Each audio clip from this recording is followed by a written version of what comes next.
بالله من الشيطان الرجيم. بسم الله الرحمن الرحيم.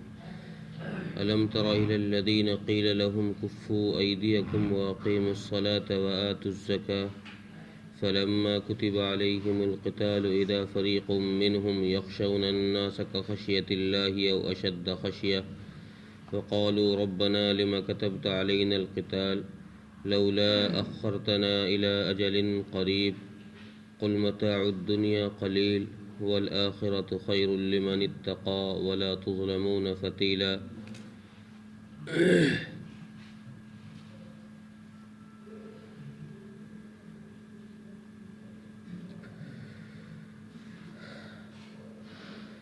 پچھلی آیتوں میں جہاد کے حکم کی فرضیت کا ذکر کیا گیا کہ اللہ تبارک و تعالی نے مظلوم مسلمان جو مکہ مکرمہ میں رہے ان کی دعا کو قبول فرما کر اللہ نے ان کی نجات کا یہ راستہ نکالا اور جہاد کا حکم فرض کیا. اس آیت کا شان نزول یہ ہے کہ جب مسلمانوں پر مکہ مکرمہ میں ظلم ہو رہا تھا اور ایک نئی تاریخ رقم کی جا رہی تھی، طرح طرح کے ظلم مسلمانوں پر ڈھائے جا رہے تھے اور ایسے ظلم کہ جس کو عام انسان برداشت نہ کر سکے، آگ کے انگاروں پر لٹانا، گرم ریت پر لٹانا، چٹان کا اوپر رکھنا جس کی وجہ سے کمر کا گوشت بھی ختم ہو جائے، ایسا ظلم جب مسلمانوں پر ہوا تو اس وقت جو دوسرے لوگ تھے، کچھ اور مسلمان ایسے تھے جن پر اتنا ظلم نہیں ہو رہا تھا، تو ان کے اندر بھی ایک آگ یہ بھڑک رہی تھی کہ یا رسول اللہ ہمیں اجازت دیجئے کہ ہم ان سے انتقام لیں،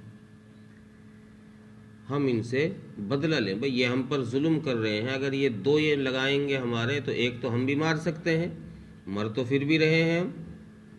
یا رسول اللہ ہمیں ان سے انتقام کی اجازت لے دیجئے.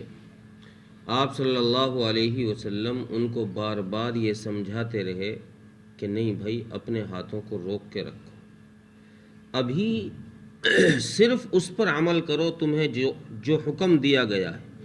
ابھی حکم کیا ہے؟ ابھی حکم تمہیں یہ دیا گیا ہے کہ نماز قائم کرو، زکوٰۃ ادا کرو. بس لڑائی کا حکم، جہاد کا حکم ابھی نہیں آیا ہے. چنانچہ مسلمانوں پر یہ ظلم ہوتا رہا اور ظلم کے وقت ظاہر بات ہے آگ انسانوں میں اپنی برادری میں بھڑکتی ہی ہے، اپنے لوگوں کو غصہ آتا ہے. جب اس ظلم کو کچھ وقت زیادہ ہو جاتا ہے تو پھر غصہ بھی ہلکا پڑ جاتا ہے، ٹھنڈا پڑ جاتا ہے. تو یہ ظلم مکہ مکرمہ میں ہوتا رہا. اللہ تبارک و تعالیٰ نے مکہ مکرمہ سے ہجرت کا حکم دیا کہ مدینہ منورہ چلے جائیں.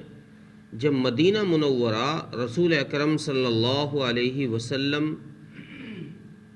تشریف لے گئے تو مدینہ منورہ پہنچنے کے بعد اللہ تبارک و تعالیٰ نے جہاد کا حکم نازل فرما دیا کہ بھئی اب جہاد کرو، اب لڑو جا کر. جب مدینہ منورہ میں جہاد کا حکم نازل ہوا تو اب کچھ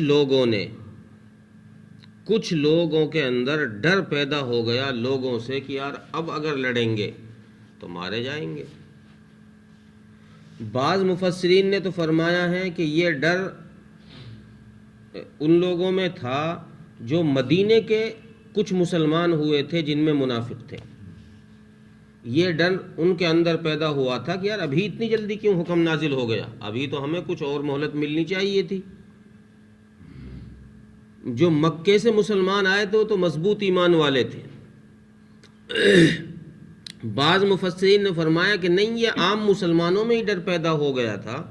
جو مکے سے آئے تھے وہ بھی اس میں شامل تھے اور مدینے کے لوگ بھی اس میں شامل تھے. ان کے اندر یہ خوف پیدا ہو گیا کہ بھئی اب جہاد ہوا ہے، جہاد کا حکم ہوا ہے، تو اب اگر ہم لڑیں گے تو سامنے والا مار بھی دے گا. جہاد میں تو دونوں کام ہو سکتے ہیں بھائی، مار بھی سکتے ہیں، مر بھی سکتے ہیں، شہید بھی ہو سکتے ہیں. تو اب سامنے والا ہمیں مار دے گا تو ان کو ایسا ڈر پیدا ہوا کہ گویا جیسا اللہ کے عذاب کا انسان کو خوف ہوتا ہے، بھئی یہ گناہ کروں گا تو اللہ کا عذاب آئے گا، اللہ کی سزا آئے گی. بلکہ قرآن نے کہا ہے کہ اس سے بھی زیادہ ڈر ان کو پیدا ہو گیا، چونکہ اللہ کے عذاب کا ڈر تو اس شخص کو پیدا ہوگا جو عقل رکھتا ہوگا. عقل اس چیز کو مانے گی کہ بھئی ہاں مجھے مرنا ہے، اللہ کے یہاں سزا ہے، گناہ پر سزا ملے گی. عقل اگر مانے گی تو ہی ڈر پیدا ہوگا. اور عقلاً جو ڈر ہوتا ہے وہ بمقابلے نقلاً کے، یعنی جس کو انسان نقل کرتے ہو رہے ہیں کہ بھئی یہ سزا کرو، یہ گناہ کرو گے تو سرکار یہ سزا دے گی. اب یہ نقلاً ایک سزا بیان کی جا رہی ہے کہ بھئی تمہیں اتنے سال کی جیل ہو جائے گی، اتنے روپے کا جرمانہ ہو جائے گا، یہ سزا ہوگی، یہ سامنے ہے، یہ دکھ رہا ہے. تو اس کا یقین بمقابلے آخرت کے انسان کو زیادہ ہوتا ہے. تو صحابہ اکرام رضوان اللہ علیہم اجمعین کو اللہ کے وعدوں پر اور اللہ کی سزاؤں کا یقین تو تھا، لیکن دنیا والوں کے بتانے سے اور اپنے مشاہدے سے یہ بات تو سامنے آ رہی تھی کہ بھئی اگر تلوار چلے گی تو گردن پہ میرے بھی لگ سکتی ہے، میں بھی ختم ہو جاؤں گا. تو اس لیے ایک آمیزش شکایت صحابہ اکرام کے ذہن میں یہ پیدا ہوئی اور اللہ تبارک و تعالیٰ سے یہ حکم، اللہ تبارک و تعالیٰ سے یہ شکایت کی کہ اللہ ہمیں اب جہاد کا حکم ہم پر کیوں فرض ہوا ہے. گویا جب ہم پر ظلم ہو رہا تھا تو اس وقت آگ بھڑکی ہوئی تھی، ہم یہ چاہ رہے تھے کہ جہاد کا حکم آ جائے. اس لیے اللہ تبارک و تعالیٰ سے، اللہ کے نبی صلی اللہ علیہ وسلم سے فرما رہے تھے صحابہ اکرام جا کر کے کہ یا رسول اللہ جہاد کا حکم دے دیجئے، ہمیں بدلے کی اجازت دے دیجئے. تو اب چونکہ مدینہ پہنچے ہیں تو مدینہ جانے کے بعد اب ظلم کم ہو گیا ہے، اس لیے وہ آگ جو بدلے کی تھی وہ کم ہو گئی.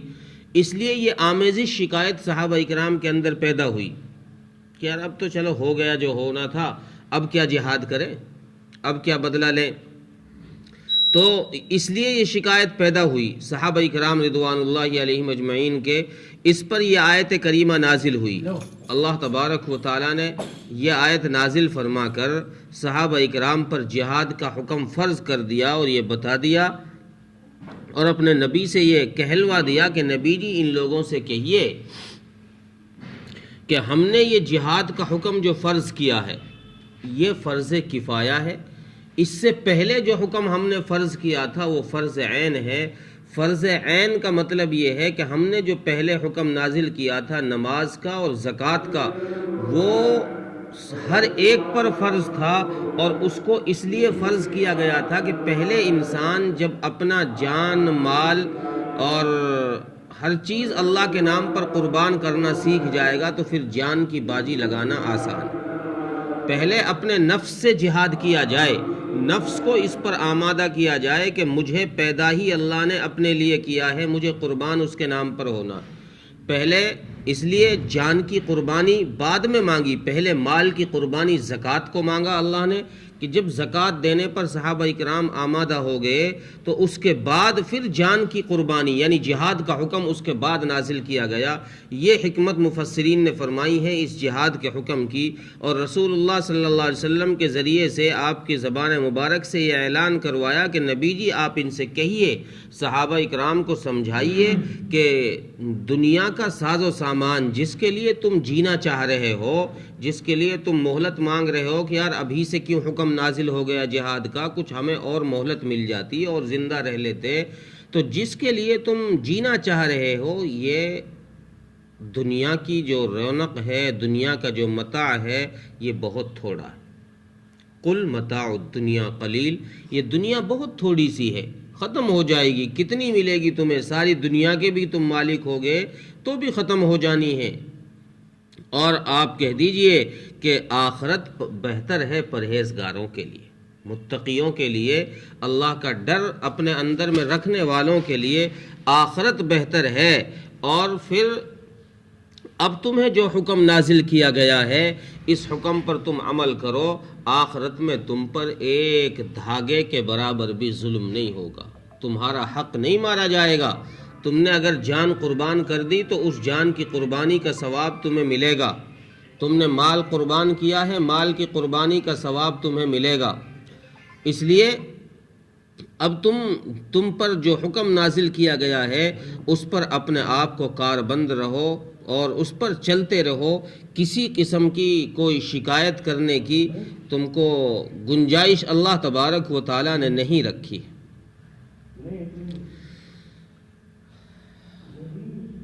ترجمہ دیکھیں، الم تر الی الذین قیل لهم کفوا ایدیکم، کیا تم نے نہیں دیکھا ان لوگوں کو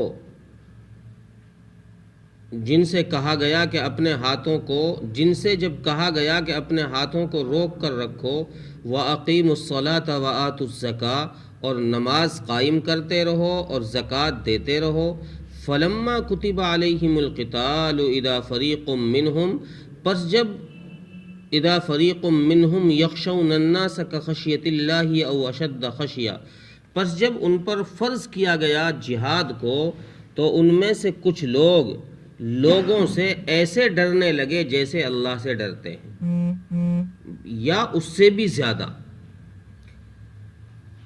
وقالوا ربنا لما كتبت علينا القتال، اور کہنے لگے کہ اے ہمارے رب، ہم پر اب جہاد کیوں فرض کیا گیا ہے؟ لولا اخرتنا الى اجل قریب، کاش کہ ہم کو تھوڑی اور مہلت دے دی جاتی، یعنی بعد میں فرض ہو جاتا۔ قل متاع الدنیا قلیل، اے نبی جی آپ کہہ دیجئے کہ یہ دنیا کا متاع بہت تھوڑا ہے، دنیا کی رونق، دنیا کا سامان بہت تھوڑا ہے، والآخرۃ خیر لمن اتقی، اور آخرت بہتر ہے پرہیزگاروں کے لیے، ولا تظلمون فتیلا، اور وہاں تم پر ایک دھاگے کے برابر بھی ظلم نہیں ہوگا، تمہارا حق نہیں مارا جائے۔ اللہ تعالیٰ عمل کی توفیق عطا فرمائے۔